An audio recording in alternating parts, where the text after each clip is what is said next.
नमस्कार दोस्तों, मैं हूँ नीलम शर्मा और आज के उत्तर प्रदेश की 25 बड़ी खबर जानते हैं तो वीडियो में बने रहे। अभी तक हमारे चैनल को सब्सक्राइब नहीं किए तो जल्दी से कर ले। राज्य में भीषण गर्मी के बीच अचानक मौसम ने करवट ली है। मौसम विभाग ने आज लखनऊ, गौतम बुद्ध नगर और गाजियाबाद समेत प्रदेश के 42 जिलों में गरज के साथ वर्षा की चेतावनी जारी की है। पश्चिमी विक्षोभ के सक्रिय होने के कारण रविवार से ही कई इलाकों में बूंदाबांदी शुरू हो गई थी। आज प्रदेश के 17 जिलों में ओला गिरने की भी आशंका जताई गई है, जिससे तापमान में गिरावट दर्ज की जा सकती है। प्रदेश सरकार ने उन छात्रों के लिए राहत भरी सूचना दी है जिनकी छात्रवृत्ति अब तक रुकी हुई थी। सरकार द्वारा जारी नई समय सारणी के अनुसार छूटे हुए पात्र छात्रों के खातों में 16 मार्च तक सहायता राशि भेज दी जाएगी। इसके लिए समाज कल्याण विभाग ने सभी आंकड़ों की जांच प्रक्रिया पूरी कर ली है। इस कदम से प्रदेश के लाखों अन्य पिछड़ा वर्ग, अनुसूचित जाति और अल्पसंख्यक वर्ग के छात्र लाभान्वित होंगे। प्रतापगढ़ जिले से एक हृदय विदारक समाचार सामने आया है, जहां घर के भीतर ही मां और बेटे की पैने हथियार से हत्या कर दी गई। पुलिस को घर के अंदर रक्त से सने हुए शव मिले हैं। आरंभिक जांच में यह मामला आपसी रंजिश का लग रहा है। यद्यपि पुलिस लूट के दृष्टिकोण से भी जांच कर रही है। क्षेत्र में तनाव को देखते हुए भारी पुलिस बल तैनात किया गया है और संदिग्धों से पूछताछ जारी है। लखनऊ के निकट सीतापुर क्षेत्र में एक महिला को अपनी ही 6 महीने की मासूम बच्ची को नहर में फेंकने के आरोप में बंदी बनाया गया है। पुलिस के अनुसार पति से हुए विवाद के बाद क्रोध में आकर महिला ने यह भयानक कदम उठाया, जिससे बच्ची की मृत्यु हो गई।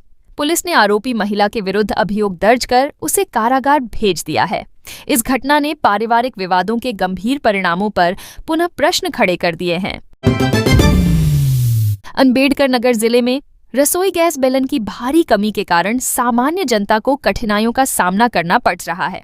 आज प्रातः 4 बजे से ही उपभोक्ता गैस वितरण केंद्र के बाहर पंक्ति में लगे देखे गए, किंतु भंडार समाप्त होने के कारण दोपहर 11 बजे तक कई लोग खाली हाथ घर लौटे। उपभोक्ताओं ने वितरण प्रणाली में गड़बड़ी का आरोप लगाया है। प्रशासन ने स्थिति को संभालने और आपूर्ति सामान्य करने का आश्वासन दिया है। पिछले 24 घंटों में हुई छिटपुट वर्षा के दौरान प्रदेश के कुछ हिस्सों में आकाशीय बिजली गिरने की घटनाएं सामने आई हैं। मौसम विभाग ने किसानों और खुले में कार्य करने वाले लोगों को परामर्श दिया है कि बिजली कड़कने के समय ऊंचे वृक्षों और बिजली के खंभों से दूर रहें। मुख्यमंत्री कार्यालय ने जिलाधिकारियों को निर्देश दिया है कि मौसम से हुई किसी भी जनहानि या फसल क्षति का तुरंत आकलन कर सहायता राशि प्रदान की जाए। उत्तर प्रदेश सरकार ने होली के पर्व को देखते हुए प्राथमिक और माध्यमिक शिक्षा के शिक्षकों को समय से पूर्व वेतन देने का आदेश जारी किया है।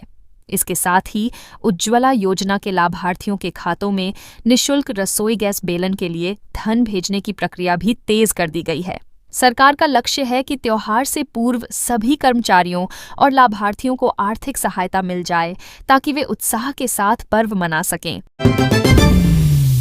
उत्तर प्रदेश के कई नगरों में गंगा तट पर हो रहे अवैध निर्माण और अतिक्रमण को लेकर सर्वोच्च न्यायालय ने कठोर रुख अपनाया है। न्यायालय ने केंद्र और राज्य सरकार को सूचना जारी कर इस संबंध में विस्तृत प्रतिवेदन मांगा है।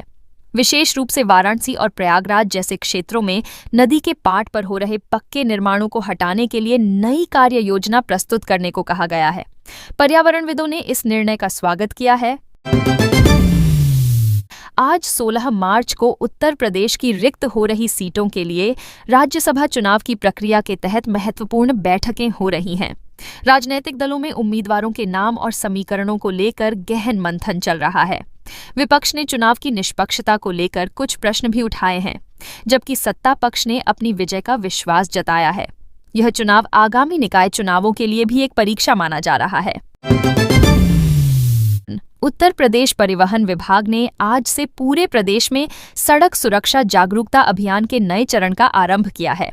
तीव्र गति मार्ग और राष्ट्रीय राजमार्ग पर अत्यधिक गति और गलत दिशा में चलने वाले वाहनों को रोकने के लिए यंत्रों की सहायता ली जा रही है। विशेष रूप से अनधिकृत बसों और बिना शिरस्त्राण के दोपहिया चलाने वालों के विरुद्ध आज से बड़े स्तर पर दंड देने की कार्यवाही शुरू की गई है। मुख्यमंत्री आज लखनऊ के एक सभागार में भव्य कार्यक्रम के दौरान आवास योजना के लाभार्थियों को बड़ी सौगात देंगे। मुख्यमंत्री एक ही बार में प्रदेश के लगभग 90,000 लाभार्थियों के खातों में प्रथम किस्त की धनराशि सीधे भेजेंगे। इस अवसर पर 20 चयनित लाभार्थियों को मुख्यमंत्री अपने हाथों से स्वीकृति पत्र भी सौंपेंगे, जिससे उनके पक्के घर का स्वप्न साकार होने की दिशा में प्रथम चरण आगे बढ़ेगा। उत्तर प्रदेश की वायु को स्वच्छ बनाने के लिए आज एक ऐतिहासिक समझौते पर हस्ताक्षर किए गए हैं। विश्व बैंक और राज्य सरकार के बीच स्वच्छ वायु योजना को लेकर हुए इस अनुबंध के अंतर्गत राज्य की वायु गुणवत्ता में सुधार के लिए कार्य किया जाएगा। इस परियोजना का मुख्य उद्देश्य विद्युत चालित बसों को बढ़ावा देना, उद्योगों में प्रदूषण की निगरानी करना और पर्यावरण के अनुकूल तकनीकों के माध्यम से युवाओं व महिलाओं के लिए रोजगार के नए अवसर बनाना है। कुशीनगर जिले की पुलिस ने अपराधियों पर मनोवैज्ञानिक दबाव बनाने और पुलिसकर्मियों को सावधान रखने के लिए एक नई पहल की है। अब थाने के विश्राम कक्ष की भित्तियों पर बड़े अपराधियों के नाम और विवरण लिखे जाएंगे। पुलिस अधीक्षक के अनुसार इससे गश्त पर जाने वाले पुलिसकर्मियों को वांछित अपराधियों के मुख और नाम स्मरण रखने में सहायता मिलेगी। इस कदम की चर्चा पूरे प्रदेश के पुलिस विभाग में हो रही है। बिजनौर जिले के नजीबाबाद क्षेत्र में आज प्रातः आए तेज अंधड़ के कारण एक बड़ा हादसा हो गया। यहां एक पत्थर तोड़ने वाली चक्की की दीवार अचानक गिर गई, जिसकी चपेट में आने से 26 वर्षीय एक श्रमिक की घटनास्थल पर ही मृत्यु हो गई। पुलिस ने शव को अपने संरक्षण में लेकर परीक्षण के लिए भेज दिया है और स्वामी की लापरवाही की जांच शुरू कर दी है। मौसम विभाग ने पहले ही चेतावनी दी थी कि पश्चिमी उत्तर प्रदेश में तीव्र हवाएं चल सकती हैं। बरेली के बहेड़ी क्षेत्र में गन्ना किसानों का क्रोध एक बार फिर फूट पड़ा है। एक निजी चीनी मिल पर किसानों का लगभग 125 करोड़ रुपए का बकाया है, जिसका भुगतान दीर्घ समय से नहीं किया गया है।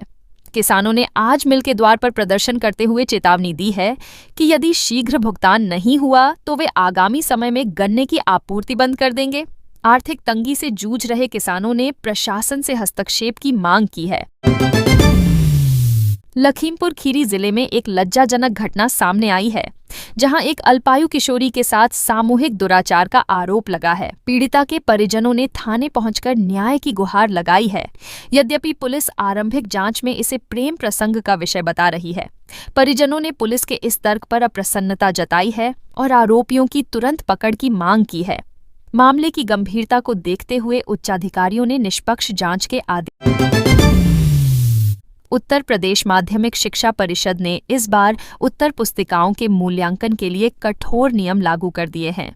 मूल्यांकन केंद्रों पर लगभग 1.5 लाख शिक्षकों का दायित्व लगाया गया है, जो कैमरों की निगरानी में प्रतियों की जांच करेंगे। परिषद का लक्ष्य है कि मार्च के अंत तक मूल्यांकन पूरा कर लिया जाए, ताकि अप्रैल के प्रथम पक्ष में परिणाम घोषित किए जा सकें।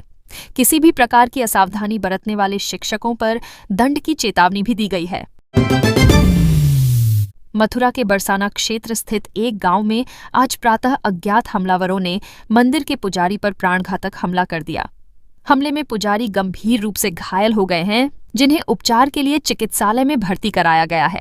इस घटना से स्थानीय निवासियों और श्रद्धालुओं में भारी रोष है। पुलिस ने अज्ञात हमलावरों के विरुद्ध मामला दर्ज कर लिया है और चित्रों की सहायता से उनकी खोज तेज कर दी गई है। उत्तर प्रदेश के निजी विद्यालयों में निर्धन बच्चों की निःशुल्क शिक्षा के लिए अधिकार अधिनियम के तीसरे चरण की आवेदन प्रक्रिया आज से प्रारंभ हो गई है। शिक्षा विभाग ने पात्र अभिभावकों से अंतर्जाल के माध्यम से आवेदन करने का अनुरोध किया है, ताकि उनके बच्चों का प्रवेश प्रतिष्ठित विद्यालयों में हो सके। पहले 2 चरणों में हजारों बच्चों का चयन हो चुका है और अब शेष स्थानों पर प्रवेश के लिए पारदर्शी प्रणाली अपनाई जाएगी। 20 आजम खान और अब्दुल्ला आजम के विरुद्ध मामले में सुनवाई। आजम खान और उनके पुत्र अब्दुल्ला आजम के विरुद्ध चल रहे दोहरे पहचान पत्र मामले में आज न्यायालय में महत्वपूर्ण सुनवाई हुई। अभियोजन पक्ष ने न्यायालय के समक्ष नए साक्ष्य प्रस्तुत किए हैं, जबकि बचाव पक्ष ने इन आरोपों को राजनैतिक द्वेष बताया है। न्यायालय ने इस मामले की अगली तिथि निर्धारित करते हुए दोनों पक्षों को संबंधित प्रपत्र जमा करने के निर्देश दिए हैं। इस विषय पर पूरे प्रदेश की राजनैतिक दृष्टि टिकी हुई है। भ्रष्टाचार के विरुद्ध शून्य सहनशीलता की नीति के अंतर्गत भ्रष्टाचार निरोधक दल ने ललितपुर में बड़ी कार्यवाही की है।